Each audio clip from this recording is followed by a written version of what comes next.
Baik, Assalamualaikum warahmatullahi wabarakatuh.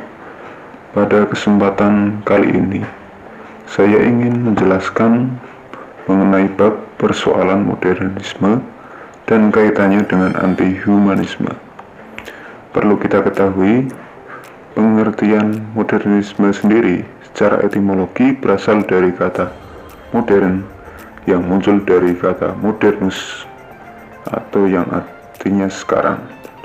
Yang modernisme sendiri merupakan tata cara hubungan manusia dengan lingkungan sekitarnya. Terus menurut Hasan Hanafi, tulang punggung modernisme ialah rasionalisme, kebebasan demokrasi, pencerahan, dan humanisme. Modernisme juga merupakan suatu periode yang mengafirmasi keeksistensian manusia berdasarkan logika yang bersumber dari daya nalar pikiran, sikap dan cara berpikir yang disesuaikan dengan tuturan zaman untuk mencapai kebenaran pengetahuan dalam kehidupan peradaban modern sehingga mempengaruhi tingkat intelektualitas paling tinggi. Dan modernisme sendiri didasarkan pada penggunaan akal dan pikiran yang logis untuk memperoleh pengetahuan.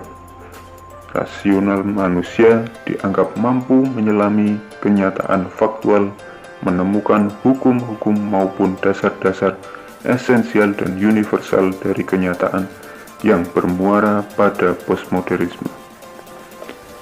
Persoalan modernisme sendiri berpusat pada supremasi rasio dan otoritas subjek dalam sistem berpikir modern yang dianggap paling absolut, yakni adalah subjek itu sendiri, tempat di mana rasionalitas bersarang dan beraktivitas.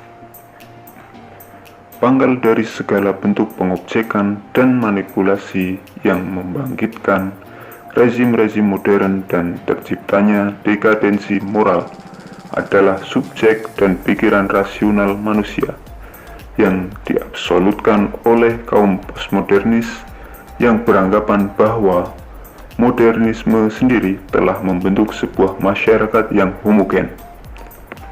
Selanjutnya, sejarah rasionalitas dianggap sebagai sejarah kedisiplinan dan penormalan secara sistematis dan sistemik. Sebagaimana yang telah kita ketahui, modernisme awalnya lahir sebagai relasi radikal terhadap arogansi religi yang memang memasang kemampuan intelektualitas manusia atas nama kebenaran suci. Kitab suci modernisme kemudian tampil sebagai sebuah era hegemoni subjek dalam berbagai medan kehidupan, baik dalam bidang sosial, ekonomi, politik, kebudayaan, maupun religi, yang dimotori oleh rasionalisme Descartes. Secara teoritis, wacana modernisme menganggap rasio mampu menemukan norma-norma teoritis dan praktis di mana sistem pemikiran dan tindakan dapat dibangun dan masyarakat dapat direstrukturisasi. Kebangkitan kesadaran akan individu sebagai pusat segala sesuatu telah memojokkan bahkan menyingkirkan pandangan kuno tentang segala sesuatu dan digantikan dengan pandangan baru. Namun, sebagaimana yang telah saya jelaskan atau kemukakan tadi, sasaran utama anti-humanisme sendiri adalah wacana humanisme itu sendiri. Dan dalam bagian ini saya akan mengungkap atau membedah berbagai tema penting anti-humanisme yang dikemukakan kaum post-strukturalis yang kerap sering disebut juga kaum postmodernis, yang mana diantaranya ada Michel Foucault, Petrel, dan Deleuze. Selanjutnya yang pertama ada Michel Foucault.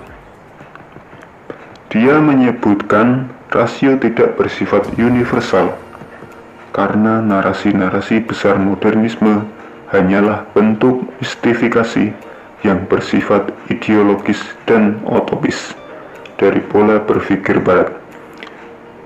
Ia misalnya menolak pandangan para filosof pencerahan yang menempatkan manusia sebagai subjek otonom, mandiri, dan maupun menentukan dirinya sendiri.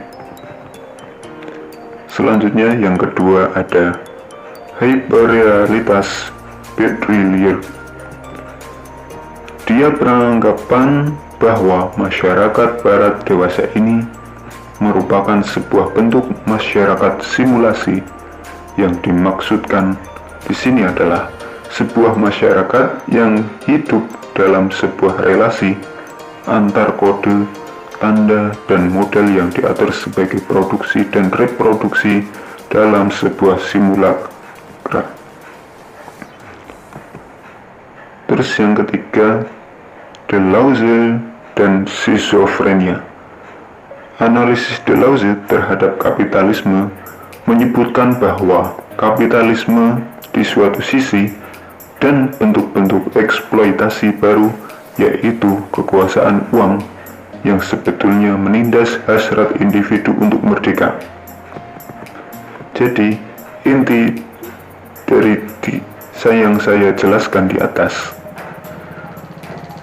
anti-humanisme adalah perjuangan untuk membebaskan manusia dari subjektivitas dan kolonialisme nalar, yang mana kebenaran tidak lagi absolut dan bahkan apa yang disebut kebenaran pada akhirnya ditentukan oleh jalinan relasi dengan sesuatu yang ada di luar objek. Logika anti-humanisme ini menegaskan bahwa tidak ada lagi pusat dan segala sesuatu selalu bermain dalam jalinan yang saling silang dengan sesuatu yang lain di luar dirinya. Terima kasih, mungkin itu saja penjelasan dari saya. Sekian, wassalamualaikum warahmatullahi wabarakatuh.